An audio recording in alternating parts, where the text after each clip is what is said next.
Bon, le grand requin blanc. Avant de commencer cette vidéo, je recommande aux gens qui viennent de la fermer et d'écouter sagement avant d'écrire des commentaires comme oh le grand requin blanc il est méchant, il tue des surfeurs et tout, même qu'il fait peur, il mange tout ce qu'il voit et même que juste ferme-la et écoute. Le requin blanc est une espèce de requin de la famille des lamnidés et de l'ordre des lamniformes. Il est le seul représentant du genre Quincharodon. Le grand requin blanc doit son nom à la couleur blanche de sa face ventrale, contrastant avec la couleur grise de sa face dorsale. Avec une taille entre 6 et 8 mètres de long pour 3 tonnes, c'est l'un des plus grands poissons prédateurs vivant actuellement dans les océans. Il peut vivre entre 30 à 40 ans. La majorité sexuelle chez cet animal est à 10 ans. Le requin blanc est ovovivipare, c'est-à-dire que les œufs incubent et éclosent dans le ventre de la mère. Le requin blanc se nourrit surtout de pinnipèdes comme les phoques, les otaries, les éléphants de mer, les lions de mer, mais on trouve aussi dans son alimentation des poissons, des tortues de mer et parfois certains cétacés comme les dauphins. Ils se situent au sommet de la chaîne alimentaire, juste en dessous de l'orque. Ils prennent un repas tous les 3 jours environ. Quand ils ne trouvent pas de proie, ils peuvent attendre plusieurs semaines avant de s'alimenter à nouveau. La croissance de la population est faible chez le grand blanc, avec un accroissement naturel de 0,4 à 0,056. Bon, pour vous résumer, l'accroissement naturel est la différence entre le nombre de naissances et le nombre de décès. De plus, l'image négative du requin ne favorise guère sa protection. 600 000 tonnes de requins et de raies sont pêchées dans le monde chaque année. Pourtant, leur faible fécondité, leur longue période de gestation et leur croissance lente ne supportent pas l'exploitation dont ils sont victimes. Comme vous pouvez le voir sur cette image, ce grand prédateur est particulièrement présent en Australie, en Afrique du Sud, en Californie, ainsi que dans les Caraïbes. Mais il est également présent dans l'océan Pacifique, notamment au large des côtes hawaïennes, mais encore du Japon aux Philippines, de la Nouvelle-Calédonie à la Nouvelle-Zélande. Il a même été observé au large des côtes d'Alaska. Le requin se déplace la plupart du temps seul ou en couple. Les requins blancs ne se déplacent jamais en bande. Le grand requin blanc possède une ouïe et un odorat très sensible.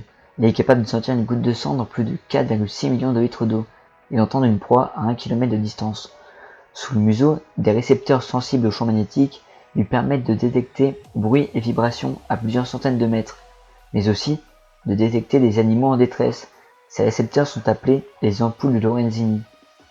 André Hartmann, expert du grand blanc, est le premier homme à nager et toucher le grand prédateur hors d'une cage. Ce dernier a découvert qu'en touchant ces ampoules, le requin devient quasiment inoffensif et se laisse dériver pendant quelques secondes le ventre à la surface. Le requin a une vue supérieure à l'homme, même si sa vue de près est vraiment mauvaise. Donc, dans certains cas, une proie très proche de lui peut s'échapper, car le géant des mers ne l'aperçoit pas directement. Ce léger problème est vite compensé par une vue extrêmement précise et excellente de loin. Le requin fait partie des rares espèces qui peuvent utiliser leur vue à l'air libre. Le requin blanc n'a pas de paupières contrairement à d'autres requins. C'est pourquoi il roule ses yeux en arrière lors d'une attaque. On les aperçoit alors noirs. L'attaque du grand blanc se décompose en plusieurs parties. Premièrement, le coup de dent, qui va saigner la proie. Puis, lorsque la proie est gravement blessée, et donc dans l'incapacité de s'enfuir, l'alimentation à proprement parler commence. Les attaques contre l'homme se terminent dans la majorité des cas après le coup de dent. En effet, lors de la morsure, des récepteurs situés dans la gueule de l'animal goûtent la proie, ce qui permet au requin de savoir si celle-ci est suffisamment riche en graisse ou non. Un exemple concret, le requin blanc utilise sa bouche comme l'humain utiliserait son odorat, le toucher ou encore la vue pour voir si la nourriture est consommable ou non. Étant donné que l'homme ne porte pas assez de graisse pour le requin, et ne reconnaissant pas le goût de sa proie, il l'abandonne. Et les rares cas mortels résultent de l'hémorragie. Il est évident que la pression exercée par la mâchoire et les dents coupantes comme des lames de rasoir de l'animal laisse un résultat plutôt violent sur un corps humain. Donc non, désolé Jean-Kevin, les requins blancs ne sont pas des tueurs d'hommes. Non, rassurez-vous, la plupart des attaques sont des erreurs. Je vais quand même appuyer mes propos avec des chiffres pour les gens têtus qui ne me croiraient toujours pas. Pour commencer, ce sont plus de 3 requins qui sont massacrés chaque seconde, c'est-à-dire, selon les estimations, de 38 à 100 millions de requins tués par l'homme chaque année. Le requin, lui, tue seulement 10 personnes par an. Petite parenthèse pour les surfeurs qui sont attaqués.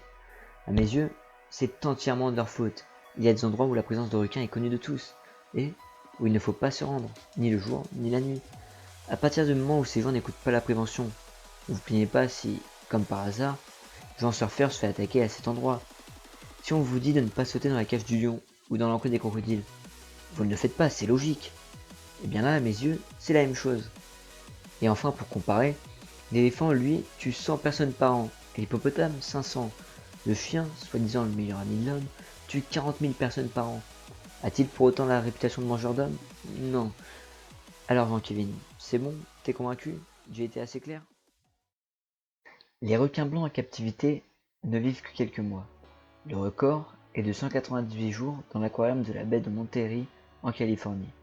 Cet aquarium avait accueilli une jeune femelle de 1,50 m de long entre septembre 2004 et avril 2005 dans un bassin de plus de 16 000 m3. Après 6 mois de captivité, elle avait dû être relâchée devant une agressivité de plus en plus importante. Les pêcheurs pêchent le requin blanc pour sa viande, ses dents qui sont vendues comme souvenirs aux touristes, mais le plus souvent pour ses ailerons qui servent d'ingrédients à une soupe. De plus, la pollution de la mer et la raréfaction de ses proies favorites ont aussi un impact très négatif. Bien que la situation du grand blanc soit préoccupante, il ne faut surtout pas oublier que la majorité des espèces de squales sont menacées par l'homme.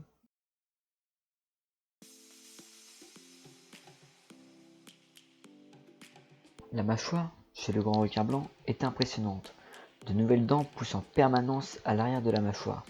Si une dent fonctionnelle longue d'à peu près 7,5 cm s'use et tombe, une nouvelle la remplace automatiquement. Le requin blanc est carnivore avant même de voir le jour. À l'état d'embryon, lorsqu'il se développe dans le milieu utérin de la mère et qu'il est plus grand que ses frères et sœurs, il fait de leur chair son premier festin.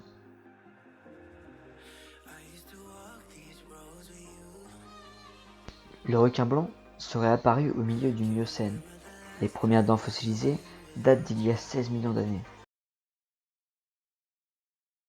Je vois déjà au loin une horde de gens qui viennent venir en masse dans les commentaires pour me dire mais je comprends pas, tu parles des grands requins blancs, mais t'as pas parlé des dents de la mer.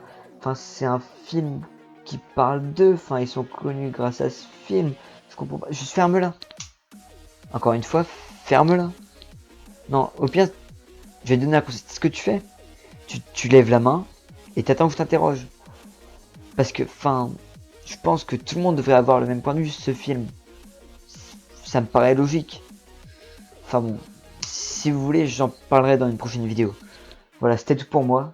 Salut et à dans un mois. Normalement.